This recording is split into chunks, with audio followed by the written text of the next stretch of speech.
Good afternoon, friends. You are most welcome to Think Eyes channel. Today we are going to discuss India Yearbook 2022 Gist, which is written by GS Score. Let us begin the topic. Our topic is Polity. India, a union of states, is a sovereign, socialist, secular, democratic republic with a parliamentary system of government. The republic is governed in terms of the Constitution, which was adopted by the Constituent Assembly on November 26, 1949 and came into force on January 26, 1950. The Constitution, which envisages parliamentary form of the government, is federal in the structure with unitary features. The President of India is the constitutional head of the executive of the Union. Article 74 Clause 1 of the Constitution provides that there shall be a Council of Ministers with the Prime Minister as its head to aid and advise the President, who shall in exercise of his functions act in accordance with such advice. The real executive power thus vested in the Council of Ministers with the Prime Minister as its head. The Constitution distributes legislative power between Parliament and state legislatures and provide for vesting of residual powers in the Parliament. The power to amend the Constitution also vests in the Parliament. The Constitution has provision for independence of judiciary, comptroller and auditor general, public service commissions and chief election commissions. Both houses of the Parliament have a similar committee structure with few exceptions. Their appointment, terms of office, functions and procedure of conducting businesses are also more or less similar and are regulated as per rules made by the two houses under Article 118 Clause 1 of the Constitution. Union and its territory. India comprises 28 states and 8 union territories. The Jammu and Kashmir Reorganization Act 2019 was enacted. Ministry of Home Affairs, serial number 3979E, dated November 2, 2019, to provide for reorganization of the erstwhile state of Jammu and Kashmir into the two union territories, one to be eponymously called Jammu and Kashmir and the other is Ladakh. Citizenship Amendment Act. The Amendment Act makes foreign illegal migrants of 6 religious communities, that is Hindu, Sikh, Buddhist, Jain, Parsi and Christians, from Afghanistan, Bangladesh and Pakistan, eligible for Indian citizenship. It is applicable to those who have taken shelter in India due to persecution on grounds of religion or fear of such persecution in their countries and have entered into India on or before December 31st, 2040. The third schedule to the Act has been amended to make application belonging to the said communities from the 3 countries eligible for citizenship by naturalization if they can establish their residency in India for 5 years instead of the previous requirement of 11 years. The provision of the Act, however, do not apply to tribal areas of Assam, Meghalaya, Mizoram and Tripura as included in the 6th schedule to the Constitution, and the areas where the inner line permit is applicable, including the states of Arunachal Pradesh, Nagaland, Mizoram and Manipur. Fundamental rights. The Constitution offers all citizens individually and collectively some basic freedoms. These are guaranteed in the Constitution in the form of 6 broad categories of fundamental rights, which are justiciable. Article 12 to Article 35 contained in Part 3 of the Constitution deal with fundamental rights. Directive Principles of State Policy, that is DPSP.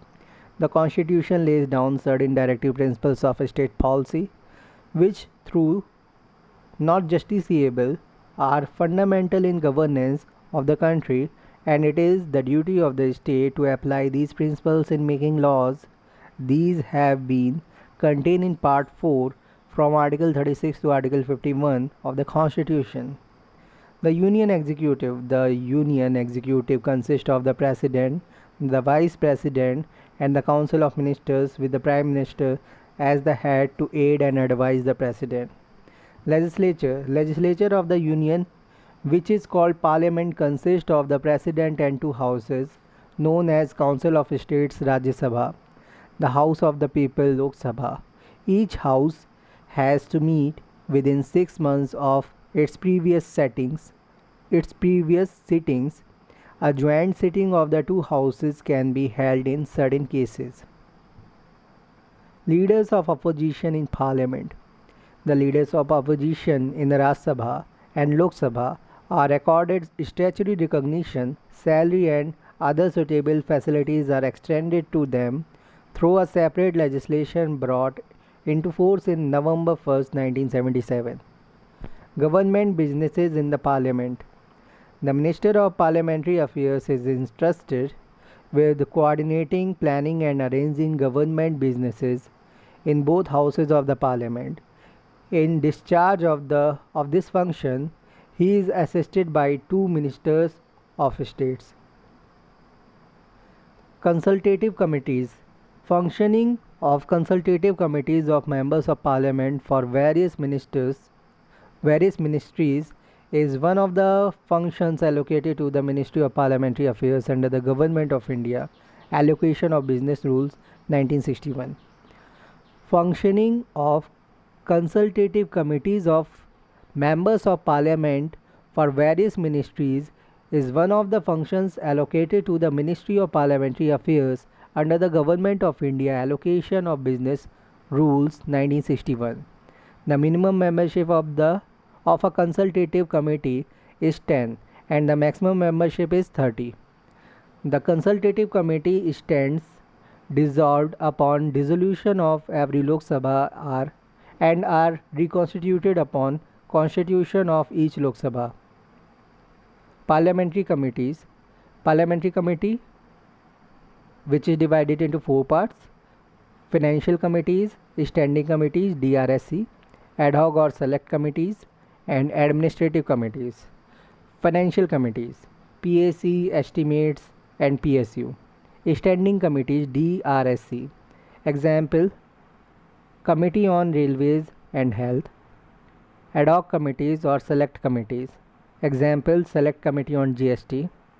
Administrative committees. Example: Business Advisory Committee and Rules, Privileges. Cabinet Secretariat. The Cabinet Secretariat functions directly under the Prime Minister. The administrative head of the Secretariat is the Cabinet Secretary, who is also the ex officio chairman of the Civil Services Board. The business allocated to Cabinet Secretariat is secretarial assistance to the Cabinet and Cabinet committees and rules of businesses. It facilitates a smooth transaction of business in ministries or departments of the government by ensuring adherence to these rules. It assists in decision making by ensuring interministerial coordination, ironing out differences among ministries and departments, and evolving consensus through the instrumentality of the standing and ad hoc committees of secretariats. National Authority for Chemical Weapons Convention. The Convention on the Prohibition of the Development, Production, Stockpiling and Use of Chemical Weapons is a multilateral international treaty which outlaws the production, stockpiling and use of chemical weapons and their precursors. The CWC came into force with effect from 1997. The National Authority for Chemical Weapons Convention (NACWC) was set up as an office of the Cabinet Secretariat on behalf of the Government of India. The obligations under the Chemical Weapons Convention (CWC) and to act as the national focal point for effective liaison with the Organization of Prohibition of Chemical Weapons (OPCW) and other state parties on matters relating to the convention. National Disaster Management Authority. In 2005, the government enacted the Disaster Management Act, which envisaged the creation of the National Disaster Management Authority under the Ministry of Home Affairs, headed by the Prime Minister, and State Disaster Management Authority (SDMA), headed by respective chief ministers, to spearhead and implement a holistic and integrated approach to disaster management in the country. Administrative reforms and public grievances. The Department of Administrative Reforms and Public Grievances (DARPG) is the nodal agency of the Government of India for administrative reforms as well as redressal of public grievances relating to the states in general and those pertaining to central government agencies in particular. Prime Minister's Award for Excellence in Public Administration. Government of India instituted Prime Minister's Award for Excellence in Public Administration to acknowledge, recognize and reward the extraordinary and innovative work done by officers of the central and state governments. Civil Services Day. The Government of India celebrates April 21 every year as Civil Services Day for the civil servants to rededicate themselves to the cause of citizens and renew their commitment to public services and excellence in work. National Conference on E-Governance.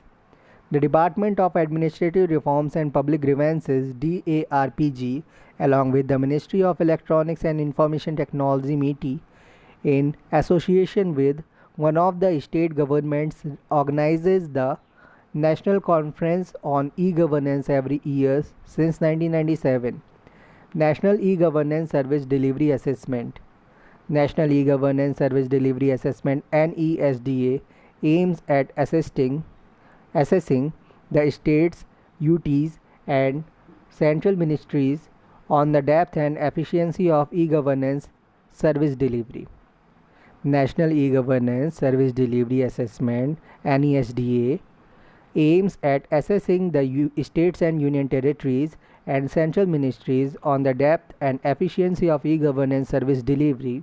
The United Nations Department of Economic and Social Affairs UNDESA bring out the UN e-government survey every 2 years, which provides an analysis of progress in using e-government.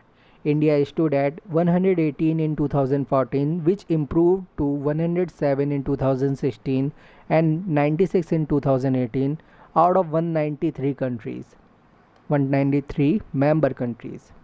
E-Office project. E-Office is one of the important mission mode project for implementing the Digital India Plan.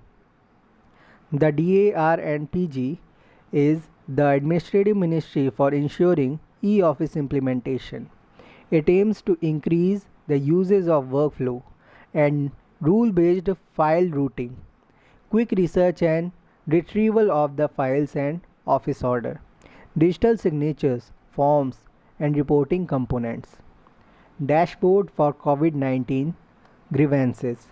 During preventive lockdown in the wake of COVID-19 pandemic, DARPG started a special drive to redress lockdown on and COVID-19 related grievances in shortest possible time.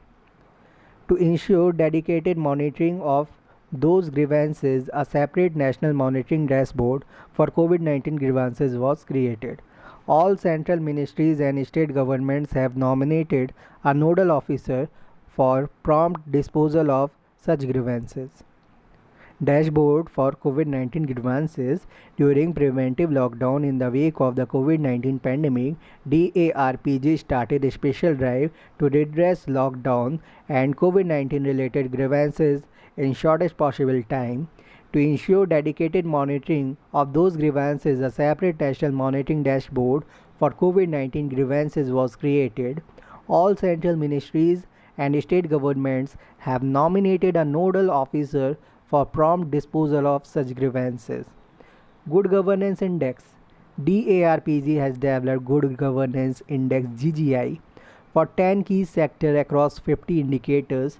These indicators can be used to assess the status of the governance and impact of various interventions taken up by the state governments and the union territories for improving governance. First edition of GGI Good Governance Index was released by DARPG on December 25, 2020 on the occasion of Good Governance Day. Integration of Awaz-e-Awam with CPGRAMS.